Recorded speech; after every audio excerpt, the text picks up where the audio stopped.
जय श्री कृष्णा। जय माता रानी। आप सभी का हमारे चैनल में हार्दिक स्वागत है। आप और आपके समस्त परिवार पर हमेशा प्रभु की कृपा बनी रहे।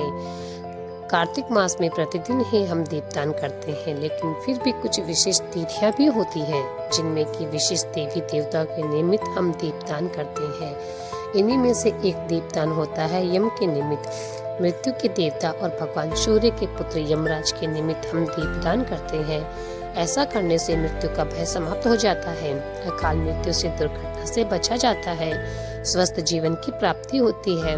अचानक आने वाली जो विपत्तियां होती है, जैसे कि कई ऐसी विपत्तियां हैं या फिर परेशानियां हैं जो मृत्यु के समान कष्ट देती है, जैसे कि अगर कोई व्यक्ति बीमार है, अगर उसे सही प्रकार से दवाई ना मिले और बीमारी समाप्त होने का नाम ना ले, तो भी यह मृत्यु के समान ही कष्टकारी होता है। तो ऐसी परेशानियां जो कि मृत्यु तुल्य कष्टकारी है, उनसे भी मुक्ति मिल जाती है यम दीपदान करने से। इसलिए यम दीपदान करना अत्यंत आवश्यक माना गया है। आज की इस वीडियो में आप जानेंगे कि यम दीपदान कब करना है, मतलब साल 2025 में यम दीपदान कब करें, यम दीपदान करने का शुभ मुहूर्त क्या रहेगा और यम दीपदान की विधि क्या है।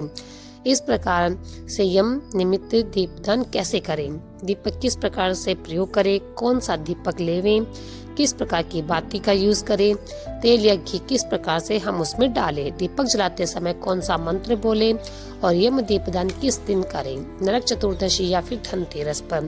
तो यम दीपदान से संबंधित संपूर्ण जानकारी आपको आज इस वीडियो में मैं देने वाली हूँ। और इसके अलावा भी जैसे कि बहुत सारे प्रश्न आप लोगों के रहते हैं कि यम दीपदान हम कर रहे हैं, तो मान लीजिए कि हमारे पास अपना घर नहीं, जैसे कि हम किराए के कमरे में रहते हैं, तो क्या हमें भी दीपदान करना चाहिए, और अगर हम करते हैं तो कहाँ करें। फ्लैट में रहते हैं या फिर एक कमरे में ही हमारा घर है, तो ऐसे में यम का दीपक हम कहाँ निकालें, क्या घर की छत पर या फिर बालकनी में यम दीपदान कर सकते हैं। और कई प्रश्न तो ऐसे आते हैं कि हमारे घर में, हमारे परिवार में यम दीपदान होता ही नहीं, तो क्या हम अब से कर सकते हैं, और पीरियड्स में है तो यम दीपदान कैसे करें। और यम दीपदान करने के बाद अगले दिन जो सामग्री बच जाती है, जैसे कि बुझा हुआ दीपक या फिर बाती रह जाती है दीपक में, जो वो सामग्री का हम क्या करें, सिक्का होता है या फिर अनाज जो भी उसमें होता है दीपक में, उसका हम क्या करें। तो वीडियो में आपके इन सभी प्रश्नों का उत्तर दिया जाएगा। इसके अलावा शुभ मुहूर्त और पूजा की संपूर्ण जानकारी भी आपके साथ शेयर करने वाली हूँ। अगर आपको वीडियो अच्छी लगे तो वीडियो को लाइक कर दीजिएगा।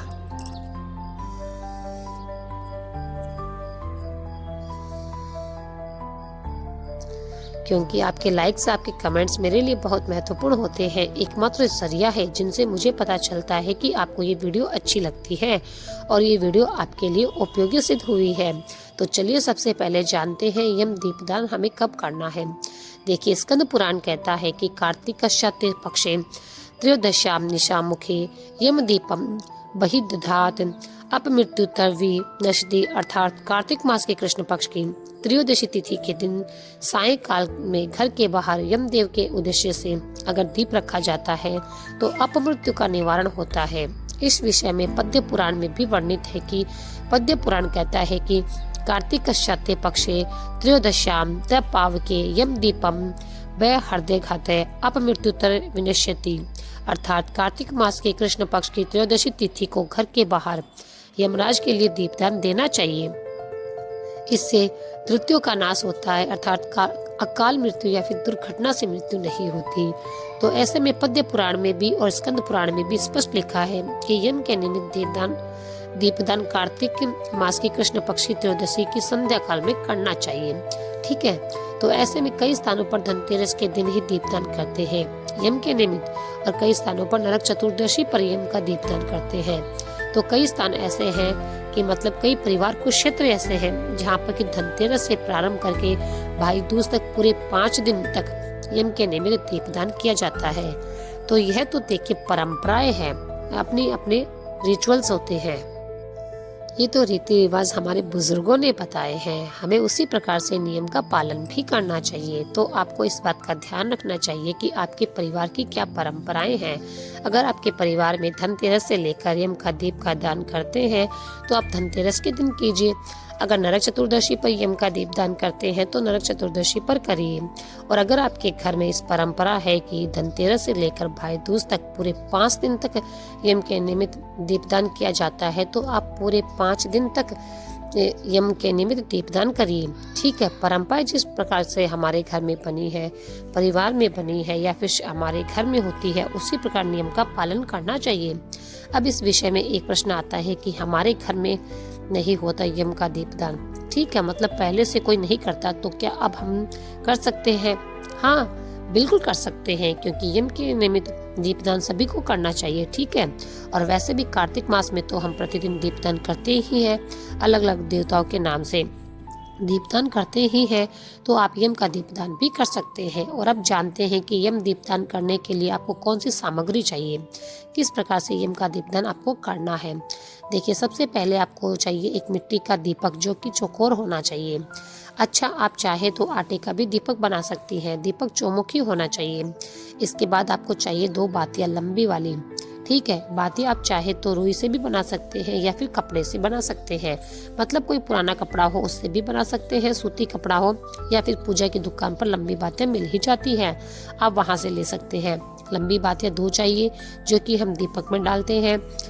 किस क्रॉस करके इन बत्तियों को रखना है ताकि ये चारों तरफ हो जाए, इनके 4 कोने चारों दिशाओं में हो जाए। 2 होंगी तो क्रिस क्रॉस करेंगे तो इनकी 4 बत्तियों के रूप में ये जल जाएंगी।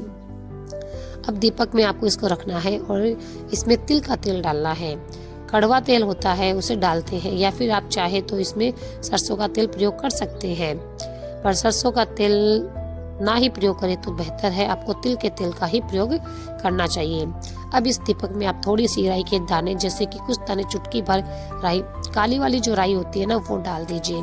चाहे तो थोड़े से जौ के दाने भी डाल सकते हैं। एक चीज मान लेते हैं कि आपके पास काली या फिर सरसों है ही नहीं, राई नहीं है, तो क्या करें? तो ऐसे में आप काले तिल डाल दीजिए। काले तिल तो सभी के पास मिल ही जाते हैं, पूजा में प्रयोग करते ही हैं। आप लोग थोड़े से काले तिल डाल सकते हैं और एक सिक्का डाल दीजिए। ठीक है, दीपक के अंदर ही एक सिक्का डालना है। थोड़े से रुई के या फिर तिल के दाने डालने हैं, और फिर अगर उपलब्ध हो तो थोड़े से जौ के दाने भी डाल सकते हैं। अच्छा, एक चीज़ तो बताना भूल गई, जैसे कि कई परिवार में हम यम निमित्त जो दीपदान करते हैं, पुराना दीपक प्रयोग किया जाता है। जैसे कि पहले कभी का प्रयोग किया हुआ दीपक हो, उसी दीपक को यम के निमित्त दीप प्रज्वलित करते हैं। तो अगर आपके यहाँ इस प्रकार की परंपरा है तो आप बिल्कुल कर सकते हैं। ठीक है, क्योंकि जो भी हमारे परिवार में होता है हमें नियम उसी प्रकार से पालन करना चाहिए। और जैसे अगर आपके पास जानते हैं कि दीपक जलाना कब है, कब इसको प्रज्वलित करना है। देखिए, यम का जो दीपदान करते हैं, जैसा कि अभी हमने श्लोक सुना स्कंद पुराण का और पद्य पुराण का, कि शाम के समय संध्या काल में, यानी कि प्रदोष काल में आप इसे कर सकते हैं दीपदान। लेकिन कई परिवारों में यम के निमित्त जो दीपदान करते हैं वह रात्रि में किया जाता है, देर रात्रि में किया जाता है। जैसे कि घर में परिवार में सभी लोग अगर बाहर गए हैं तो घर में आ जाएं, सबका खाना पीना हो जाए, घर की रसोई साफ हो जाए, मतलब घर के सारे कार्य संपूर्ण होने के बाद जब परिवार के सभी सदस्य व्यवस्थित हो जाते हैं, अपने अपने स्थान पर व्यवस्थित हो जाते हैं, तब यम के निमित्त दीपदान करते हैं। तो परिवारों की परंपरा है, कहीं पर देर रात्रि में होता है तो कहीं पर प्रदोष काल में होता है। तो ये आप देख लीजिए, अपने परिवार में जिस प्रकार से जिस समय होता है उस समय आप कर सकते हैं। तो यम दीपदान के लिए कोई विशेष शुभ मुहूर्त नहीं होता, लेकिन अगर आप प्रदोष काल में करते हैं तो फिर शाम को प्रदोष काल का समय, जैसे कि 5:30 से लेकर शाम को 7:30 बजे तक आप दीपदान कर सकते हैं। और जिनके देर रात्रि में होता है तो अपने घर की व्यवस्था देखकर कर लीजिए, उनके अनुसार कीजिए। जैसे कि 10 बजे से लेकर फिर 11 बजे के बीच में आप कर सकते हैं। ठीक है, इससे ज़्यादा देर नहीं करनी चाहिए। मतलब ऐसा ना हो कि आप देर नाम पर 11 बजे तक या फिर 11:30 बजे तक कर रहे हैं, 12 बजे तक कर रहे हैं, ऐसा नहीं करना चाहिए। चलिए अब बात करते हैं कि दीपदान कहाँ करें। देखिए, दीपदान हम करते हैं घर के मुख्य द्वार पर। वैसे पहले के समय में क्या होता था कि घर के बाहर थोड़ी दूर पर, जैसे कि जहाँ पर कूड़ा वगैरह रखते हैं, तो कूड़े के पास ही यम के निमित्त दीपदान करते थे। अभी भी गांव में इसी प्रकार की परंपरा है, लेकिन शहरों में तो इस प्रकार की कोई व्यवस्था नहीं है। फिर क्या करें? देखिए, अपने घर के मुख्य द्वार के बाहर निकल जाइए और घर के मुख्य द्वार से बाहर अगर थोड़ी सी भी खाली जगह है, जैसे कि कोई प्लाट खाली रखा हो इत्यादि है, वहां पर आप दीप जला सकते हैं। ध्यान रखिए, घर के मुख्य द्वार से दक्षिण दिशा की तरफ ही आपको दीप प्रज्वलित करना है। लेकिन अगर घर के बाहर किसी का घर है, खाली प्लाट नहीं है, तो फिर क्या करें? तो फिर घर के मुख्य द्वार पर दक्षिण दिशा की तरफ दीपदान कर सकते हैं। और ध्यान रखिए कि जब आप दीपदान कर रहे हैं तो आपका मुख दक्षिण दिशा की ओर होना चाहिए। दीपक के नीचे आप थोड़ा सा अनाज रख दीजिए, जैसे कि साबुत अनाज, गेहूं, चावल जो भी है आप रख दीजिए। थोड़े से पुष्प रख दीजिए। दीपक को आसन देना आवश्यक है, सीधे जमीन पर दीपक को नहीं रखना चाहिए। और फिर दीप प्रज्वलित करके आपको उसी स्थान पर जहां आपने अनाज रखा है उसी स्थान पर रखना है। अच्छा, एक और चीज, जैसे अगर आपके घर के मुख्य द्वार पर ही आप दीपदान करते हैं तो प्रतिदिन आपको दीपदान करना है। जैसे कि 5 दिनों तक आप एक प्लेट में अनाज रख दीजिए, साबुत अनाज, और उसी प्लेट में आप दीपदान कर सकते हैं। हर रोज अनाज बदलने की आवश्यकता नहीं, प्रतिदिन उसी स्थान पर आप दीपदान कर सकते हैं, दीपक प्रज्वलित कर सकते हैं। और उस दीप जलाने के बाद अब उसके चारों ओर जल का घेरा कर दीजिए, मतलब 2-3 बार जल का घेरा कर यम देवता को प्रणाम करके प्रार्थना कर लीजिए। इस प्रकार से मंत्र बोलिए, मृत्युना पाशम दंडाभ्याम कालेन श्याम शास त्रयोदशाम दीपदानात् सूर्य प्रीताम मम। आप चाहे तो मंत्र बोल सकते हैं जो मैं बता देती हूँ, ओम यमाय नमः। और अगर मंत्र नहीं बोलते तो भी आप हिंदी में इसका अर्थ बोल सकते हैं, जैसे कि आप धन त्रयोदशी पर दीप में सूर्य पुत्र को अर्थात यम देवता को अर्पित करती हूँ। मृत्यु के पास में मुझे मुक्त करें, मेरे परिवार की रक्षा करें और सदैव मेरे परिवार का कल्याण करें। इस प्रकार से मानसिक रूप से भी प्रार्थना कर लीजिए। थोड़े से खिल बतासे वहाँ पर अवश्य अर्पित कर दीजिए। पुष्प और जल अर्पित कीजिए, क्योंकि पूजा में ये सभी चीजें आवश्यक होती है।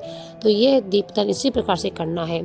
अब जैसे आपके कुछ प्रश्न होते हैं कि बहुत आवश्यक है लेना, जैसे कि पहला प्रश्न है, दीपक क्या हम चौमुखा प्रज्वलित करें चारों तरफ से? हाँ जी, चारों तरफ से दीप प्रज्वलित करना ज्यादा श्रेष्ठ कहा जाता है।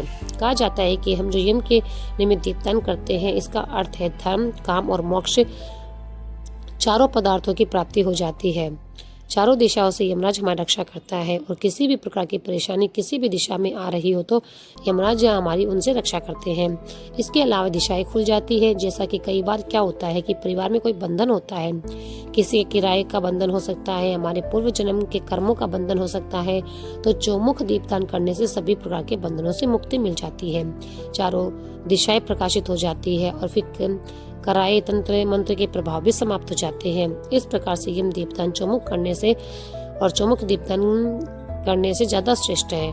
मान लेते हैं कि आपके यहाँ चौमुखा दीपदान नहीं होता है, एक मुखी दीपदान किया जाता है, तो आप एक मुखी दीपदान भी कर सकते हैं, कोई समस्या नहीं है। लेकिन अगर आप चौमुखा दीपदान करते हैं तो उससे भी कोई दोष नहीं लगेगा, बल्कि वह आपकी चारों दिशाओं से रक्षा करेगा। तो मित्रों, ये थी आज के दीपदान की संपूर्ण जानकारी। आशा करती हूँ कि आपको पसंद आई होगी। यदि आपके किराए का मकान है तो भी आप उसके बाहर दीपदान अवश्य कर सकती है, इसमें कोई समस्या नहीं है। यदि आपका एक ही कमरे का मकान है तब भी आप दीपदान को आसानी से कर सकती है अपने घर के बाहर, इसमें कोई समस्या ही नहीं है। क्योंकि जब हम किराए के मकान में रहते हैं तब भी तो हम ये चाहते हैं कि हमारे घर में कोई अकाल मृत्यु ना हो। तो उसके लिए आप दीपदान किराए के मकान में भी कर सकते हैं। घर की चौखट पर जाकर आप दीपदान अवश्य करिए।